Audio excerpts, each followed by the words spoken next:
Hello மக்களே! ஜானகி மாயா செம்ம இன்ட்ரெஸ்டிங்கா போயிட்டுருக்கு. கோர்ட்ல வச்சு ஜானகிக்கு மேல தான் எல்லா தப்பும் இருக்கு. வீட்ல இவ்ளோ பெரிய தங்க கட்டியெல்லாம் எடுத்திருக்கோம். அது எப்படி வந்திருக்கும்? அப்படின்னு மாரி ஒரு கேள்வி எழுப்பும்போது, ஒரு கட்டத்தில எங்களுக்கு கொஞ்சம் டைம் தாங்க. அதுக்குள்ள எல்லா உண்மைகளும் நாங்க கண்டுபிடிச்சு தரோம்ன்னு சொல்லிட்டு, நம்ம ஜானகியோட சார்பா கேட்கும்போது, கோர்ட்ல கொஞ்சம் டைம் குடுக்குறாங்க. அதே சமயத்தில நம்ம மாயா செம அதிரடியா வந்து புவனேஸ்வரியோட சூழ்ச்சி வேலை எல்லாமே நிரூபிச்சுட்டாங்கன்னு சொல்லலாம். அதே நேரத்தில பார்வதிய சரியா வெளுத்தெடுத்தாங்கன்னே சொல்லலாம். வீடியோக்குள்ள போறதுக்கு முன்னாடி நம்ம சேனலுக்கு சப்ஸ்கிரைப் பண்ணிருங்க.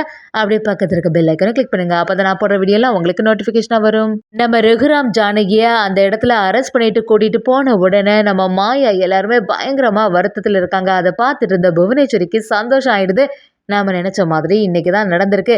நல்ல வேளை இந்த ஜானகி இனிமே இந்த பொறுப்புல இருக்கவே முடியாது அப்படின்னு சொல்லிட்டு யோசிக்கும் போது மாயாவை பார்த்து, என்ன மாயா உன்னோட பெரியம்மா பொறுப்புல வந்துட்டாங்கன்னு சொல்லிட்டு ரொம்ப தான் ஆடிட்டு இருந்தேன். இப்ப பார்த்தியா நடந்தது எல்லாமே மாறி போச்சு.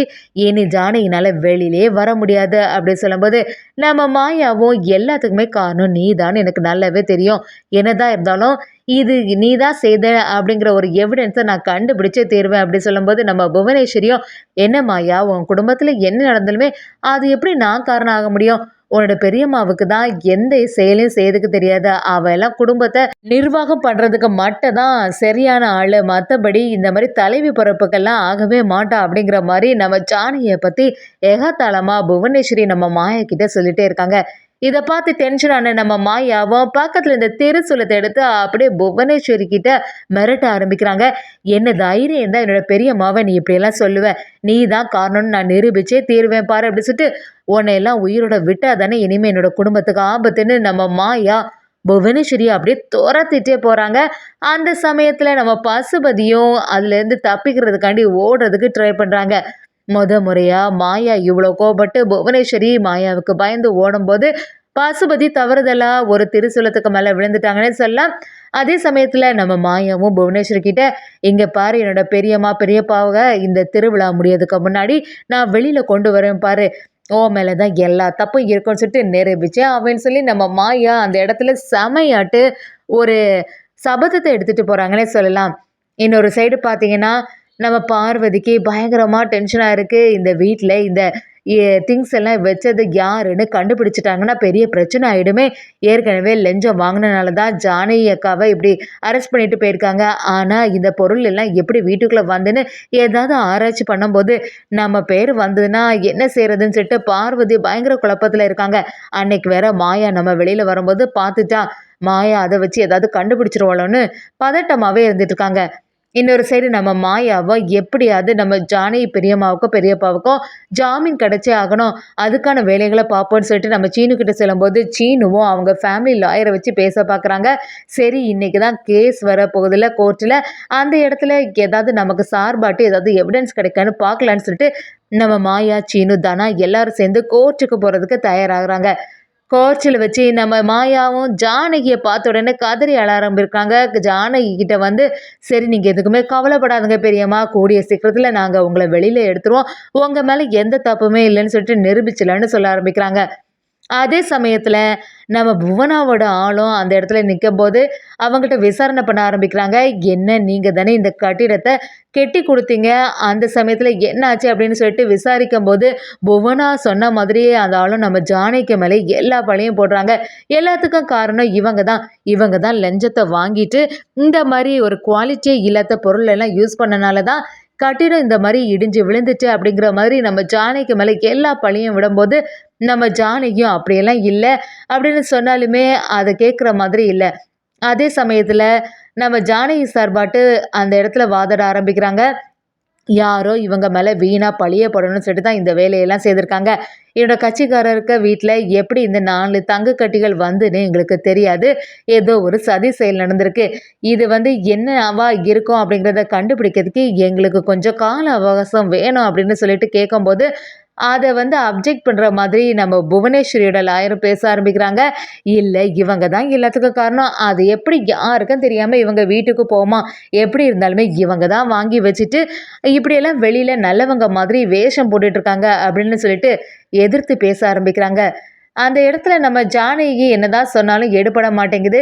எந்த எவிடன்ஸுமே நம்ம ஜானகிக்கு ஆதரவா இருக்க மாட்டேங்குது. இதெல்லாம் பார்த்துட்டு இருந்த நம்ம மாயாவுக்கு பயங்கரமா அதிர்ச்சி ஆயிடுது. இப்ப என்ன செய்றது?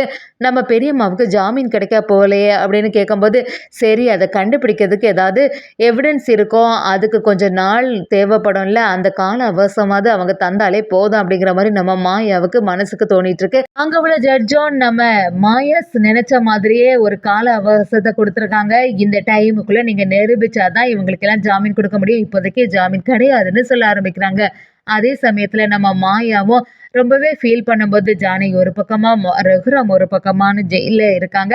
நம்ம தனாவுக்கு இதெல்லாம் நினைச்சு தாங்கவே முடியல. சரி எப்படியாவது நான் அம்மாவை போய் பார்க்கணும்னு சொல்லிட்டு நம்ம கதிரும் தனாவும் ஜானகியை பார்க்கறதுக்காண்டி வராங்க. ஜானகியும் நம்ம தனா கிட்ட என் மேல எந்த தப்புமே இல்லை தனா, ஆனா இந்த மாதிரி ஒரு சுச்சுவேஷன் வரும் நான் எதிர்பார்க்கவே இல்லை அப்படி சொல்லிட்டு ஃபீல் பண்ணிட்டே இருக்காங்க. நம்ம தனாவும் நீ எதுக்குமே கவலைப்படாதம்மா, கூடிய சீக்கிரத்தில் உன்னை வெளியில கொண்டு வர வேண்டியது எங்களோட பொறுப்பு, நாங்க தான் உனக்கு இருக்கோமே அப்படி சொல்லும்போது நம்ம ஜானகியும் எனக்கு அப்பாவை நினைச்சு தான் ரொம்பவே வருத்தமா இருக்குது தானா, எவ்வளவுதான் கஷ்டப்படுவாங்கன்னு தெரிய மாட்டேங்குது, என்ன நினைச்சு எப்படியும் வருத்தப்பட்டுட்டு இருப்பாங்க, நீ கண்டிப்பா இப்பவே அப்பாவை போய் பார்த்து நான் சொன்னது எல்லாமே சொல்லிடு, நீங்க வருத்தப்படாதுங்க அப்படிங்கிற மாதிரி எல்லாத்தையுமே நம்ம ஜானகி தனா கிட்ட சொல்லி வைக்கிறாங்க.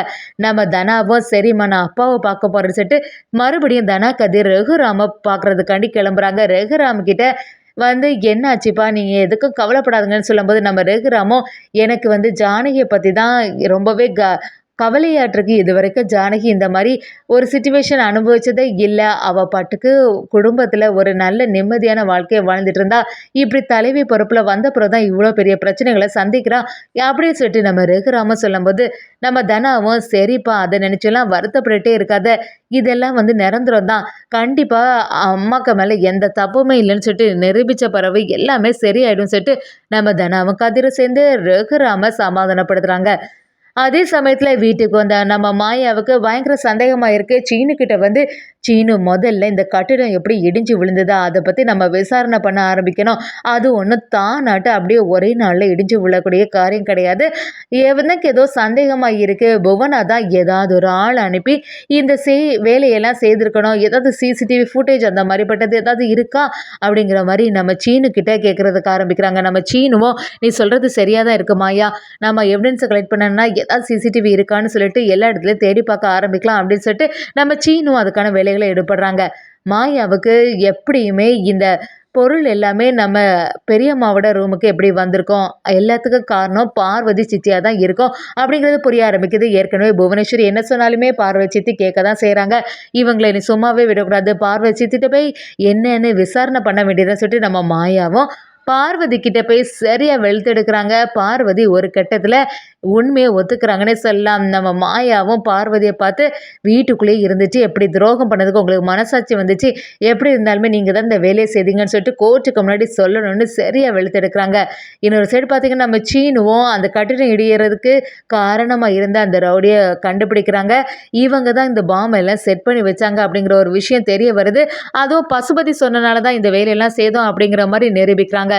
ஒரு கட்டத்தில் நம்ம மாயாவும் சீனு கதிதானா எல்லாரும் சேர்ந்து நம்ம ஜானகி ரகுராம வெளியில் கூட்டிகிட்டு வந்துட்டாங்கன்னே சொல்லலாம். அதே சமயத்தில் வீட்டுக்கு வந்த பார்வதிக்கு சரியான ஒரு ஆப்பு வைக்க போகிறாங்கன்னே சொல்லலாம்.